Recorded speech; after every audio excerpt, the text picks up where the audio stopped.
வணக்கம். எல்லாரும் நம்ம குடும்பம் நல்லா இருக்கணும், அவங்க எதிர்காலம் பத்திரமா இருக்கணும்னு தான் நினைப்போம் இல்லையா? அதுக்கு ரொம்பவே சிம்பிளான ஆனா ரொம்ப பவர்ஃபுல்லான ஒரு வழிய பத்தி தான் நாம இப்போ பார்க்க போறோம். இப்போ ஒரு நிமிஷம் கொஞ்சம் யோசிச்சு பாருங்களேன். கடவுள் புண்ணியத்துல நம்ம யாருக்கும் எதுவும் ஆகக்கூடாது. ஆனா எதிர்பாராம நமக்கு ஏதாவது ஒண்ணு ஆயிடுச்சுன்னா நம்ம குடும்பத்தோட நிலைமை என்னாகும்? அவங்களோட கனவுகள், தேவைகள் இதெல்லாம் என்னவாகும்? யோசிக்கிறதுக்கே கொஞ்சம் கஷ்டமான கேள்விதான். ஆனா இது ரொம்ப ரொம்ப அவசியமான ஒரு கேள்வி.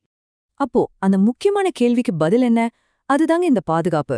இது ஏதோ பணத்தை பத்தின விஷயம் மட்டும் இல்ல, நம்ம குடும்பத்து மேல நாம வச்சிருக்கிற அன்புக்கும் அக்கறைக்கும் ஒரு செயல் வடிவம் கொடுக்கற மாதிரி.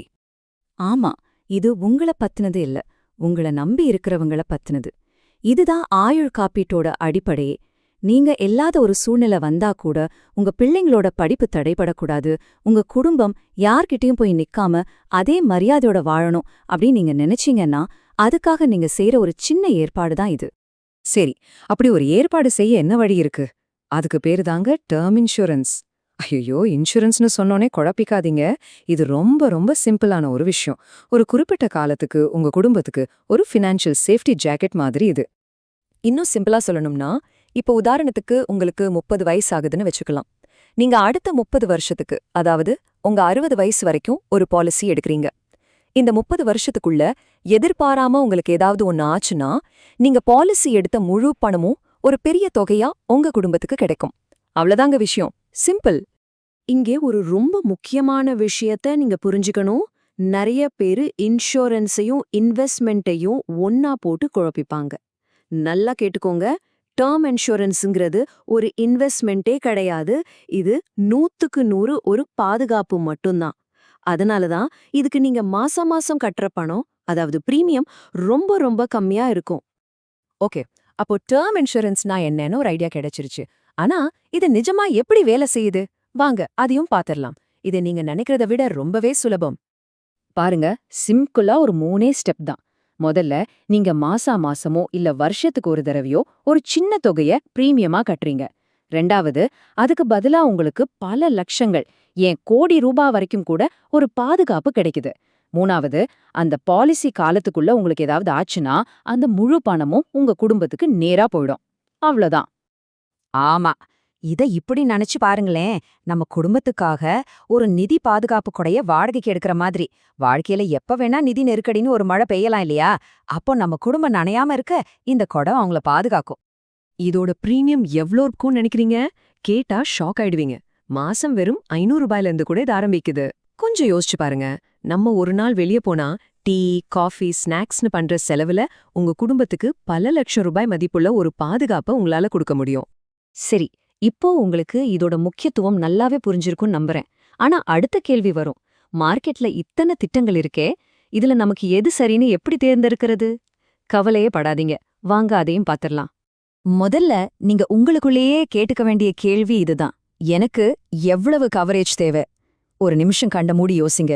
உங்க வருமானம் திடீர்னு நின்னு போச்சுன்னா, உங்க குடும்பத்தோட மாச செலவுகள், ஏதாவது லோன் இருந்தா அதோட இஎம்ஐ, பிள்ளைகளோட படிப்புச் செலவு, இது எல்லாத்தையும் சமாளிக்க அவங்களுக்கு எவ்வளவு பணம் தேவைப்படும்? இதுக்கு ஒரு சிம்பிளான ஃபார்முலா இருக்கு. ஒரு தம்ப் ரூல் மாதிரி. உங்க வருஷ வருமானம் எவ்வளவு இருக்கோ அது போல குறைஞ்சது ஒரு 15லேருந்து 20 மடங்கு தொகைக்கு நீங்க இன்சூரன்ஸ் எடுக்கணும். உதாரணத்துக்கு, உங்க வருஷ வருமானம் 5 லட்சம் ரூபாய்னா நீங்க குறைஞ்சது 75 லட்சம் ரூபாய்க்காவது பாலிசி எடுக்கிறது ரொம்ப நல்லது. இப்போ இந்த டேபிள பாருங்க. இதுல வயசுக்கும் நீங்க கட்டுற பிரீமியத்துக்கும் உள்ள தொடர்பு தெளிவா பார்க்கலாம். இதுலேருந்து நம்ம புரிஞ்சுக்க வேண்டிய ஒரே ஒரு விஷயம்தான். எவ்வளவு சீக்கிரம் பாலிசி எடுக்கிறீங்களோ அவ்வளவுக்கு அவ்வளோ பிரீமியம் கம்மியாகும். 30 வயசுல கட்டுற பிரீமியத்துக்கும் 40 வயசுல கட்டுற பிரீமியத்துக்கும் மலையளவு வித்தியாசம் இருக்கும். அதனால நாளைக்கு பாத்துக்கலான்னு தள்ளி போடவே போடாதீங்க. அடுத்தது, ஒரு இன்சூரன்ஸ் கம்பெனியை செலக்ட் பண்றதுக்கு முன்னாடி நீங்க கண்டிப்பா பார்க்க வேண்டிய ஒரு நம்பர் இருக்கு. அதுதான் கிளீம் செட்டில்மெண்ட் ரேஷியோ.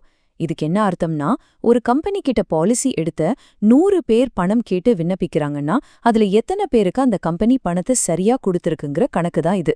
எப்பவுமே 95%க்கும் அதிகமா இருக்கிற ஒரு கம்பெனியை தேர்ந்தெடுக்கிறது தான் ரொம்பவே சேஃப். சரி, நாம இப்போ கிட்டத்தட்ட எல்லா முக்கியமான விஷயங்களையும் பேசிட்டோம். இப்போ நீங்க ஒரு முடிவு எடுக்கிறதுக்கு முன்னாடி கடைசியா சில முக்கியமான பாயிண்ட்ஸை மட்டும் ஞாபகப்படுத்திக்கலாம் வாங்க. இந்த 3 விஷயத்த மட்டும் நல்லா மனசுல வச்சுக்கோங்க. 1, டேர்ம் இன்சூரன்ஸுங்கிறது 100% பாதுகாப்பு மட்டுமே. இது முதலீடு கிடையாது. 2 எவ்ளோ சீக்கிரம் ஆரம்பிக்கிறீங்களோ அவ்ளோ பணம் உங்களுக்கு மிச்சம். 3 உங்க குடும்பத்தோட எதிர்கால தேவைகளை சரியா கணக்கு போட்டு போதுமான கவரேஜை எடுங்க. சுருக்கமா சொன்னா டேர்ம் இன்சூரன்ஸ்ங்கிறது உங்க குடும்பத்துக்கான உங்க அன்போட வெளிப்பாடு. கடைசியா இந்த ஒரு கேள்வியோட நான் முடிச்சுக்கிறேன். உங்க அன்புக்கு விலை இருக்கா? நிச்சயமா இல்ல. அப்போ நீங்க கட்டுற இந்த பிரீமியத்தை ஒரு செலவா பார்க்காதீங்க. இது உங்க குடும்பத்தோட பாதுகாப்பான எதிர்காலத்துக்காக நீங்க செய்யற ஒரு முதலீடு. உங்க அன்புக்கு நீங்க கொடுக்கற ஒரு உத்தரவாதம். இன்னைக்கே உங்க குடும்பத்தோட பாதுகாப்புக்காக இந்த முதலடியை எடுத்து வைக்க நீங்க தயாரா? யோசிச்சு பாருங்க. இது வெறும் பாலிசி இல்ல, இது மனநிம்மதி.